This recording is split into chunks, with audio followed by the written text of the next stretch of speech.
মৃত্যুসজ্জায় আমার ছেলে আমাকে বলে, আব্বা চট্টগ্রামের সন্দ্বীপ উপজেলার মগধারা ইউনিয়নের ৯ নম্বর ওয়ার্ডে দু গ্রুপের সংঘর্ষে আহত যুবক রিফাতের মৃত্যু হয়েছে। আজ বুধবার বিকেলে চট্টগ্রাম মেডিকেল কলেজ হাসপাতালে লাইফ সাপোর্টে থাকা অবস্থায় তার মৃত্যু হয়।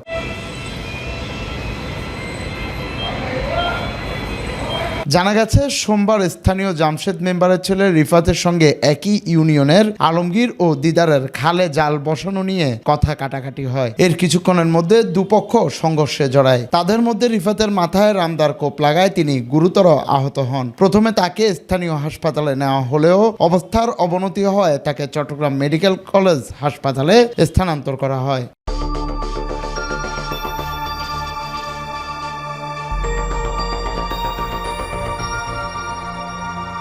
এদিকে নিহত যুবক রিফাতের স্বজনদের দাবি, রাজু বাহিনীকে মাদক ও দখল বাণিজ্য নিয়ে সতর্ক করায় রাজুর নেতৃত্বে তার বাহিনী রিফাতকে তুলে নিয়ে হামলা চালায়। আমার ছেলে ভাত খাওয়ার পর বেরিবাদে হাওয়া খেতে যায়, সেখান থেকে রাজু বাহিনী ধরে নিয়ে যায়।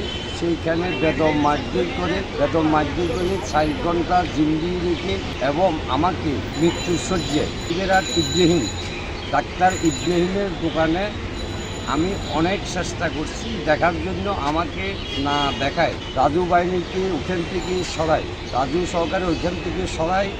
তারপরে পুলিশ আমাকে ওখানে ঢুকতে দেয় এবং মৃত্যুসজ্জায় আমার ছেলে আমাকে বলে, আব্বা সেখান থেকে আমি গাছুয়া মেডিকেলে নিয়ে যাই এবং সেখানে ডাক্তার বলছে এখানে চিকিৎসা হবে না, শুধু রক্ত খননটা আমি বন্ধ করে দিই, নাকি রক্ত খননটা বন্ধ করে আমাকে বলছে সিটে নিয়ে যাওয়ার জন্য। আমি সেখান থেকে আবার স্ত্রী মনে করিয়ে প্রায় রাতে অনুমানিক 12টা সাড়ে 12টার দিকে আমি চট্টগ্রাম পৌঁছাই। মেডিকেলে আসার পরে 2 দিন লাইফ সাপোর্টে রাখার পরে আজকে প্রায় অনুমানিক 4টা সাড়ে 4টার দিকে আমার ছেলে নিশ্চিত আমি মৃত্যু ঘোষণা করছি। আমার ছেলেকে মারছে আমার ছেলে মাদক, গুটি, গাঁজা, মদ, খাল, মাটি কাটা, তারপরে আপনার বাড়া, ফসকি, এগুলোর প্রতি আমার ছেলে বাদ প্রতিবাদ করছে। বলছে যে এগুলো আমাদের এলাকার কেউ কিছু করতে পারে না, আপনারা শারীরিক থেকে আসি বহিরাগত আসিরা আপনারা এখানে এগুলো লুটি বেশি কেন পান, এই কারণে একটু ঝগড়া লাগিয়ে ছেলের সাথে হয়েছে। হওয়ার পর দিয়ে আমি পিএনও বরাবর একটা দরখাস্ত দিই 18 তারিখ প্রায় রাত্রি 10টা মানে জমা দিয়েছি। 24 ঘন্টা না পারতে 19 তারিখ সন্ধ্যা 6টার পরে দিয়ে অনুমানিক 6টা সাড়ে 6টা বা 7টার দিকে আমার ছেলেকে ধরে নিয়ে যাই, আমার কাছে বেশি এখান থেকে ধরে নিয়ে যাই। রাজুর নির্দেশে, হত্যাকারী রাজুর নির্দেশে হয়েছে। আমি এটা সুস্থ এবং যারা এই ঘটনার সাথে জড়িত আছে আমি তাদের সুস্থ বিচার চাই। বরাবরই আমার বাবা অন্যের বিরুদ্ধে প্রতিবাদ করত, যার সুবাদে আজকে আমার ভাইকে রাজু এবং তার দলেরা সংঘবদ্ধ হয়ে হত্যা করে।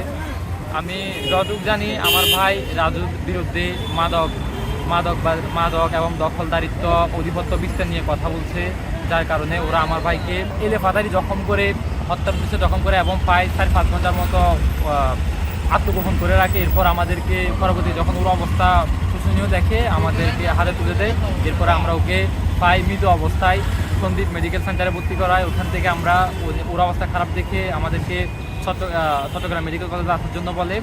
মানে সন্ত্রাসীদের হামলায় এটা বলবো রাজনৈতিক একটা ক্লাস 10 পরে একটা ছাত্রকে এইভাবে নির্মলভাবে তাকে গ্রহণ করেছেন, এটা আমি এবং আপনি যারা পরিবারকে একটা সর্বদা জ্ঞাপন করছি। আমরা তাকে আপনারা জানেন এই ধরনের 5 আগস্টের পর সন্দীপে একই 3টা লাশ এবার করেছে। আমি ব্যক্তিগতভাবে মনে করি যে এই সাংগঠনিকভাবে না করে সংগঠন নিয়ে রাজনীতিরা কোথাও আইনশৃঙ্খলা বাহিনী ন্যূনতম হস্তক্ষেপ আজকে আমাদের বিশৃঙ্খলা দিকে 3 দিন, আজকে 3 জন পড়ছে, কালকে আরেকজন পড়ছে, 35 করতে থাকে। এই ঘটনায় নিহতের পরিবারের পক্ষ থেকে এখনো পর্যন্ত কোনো মামলা দায়ের করা হয়নি।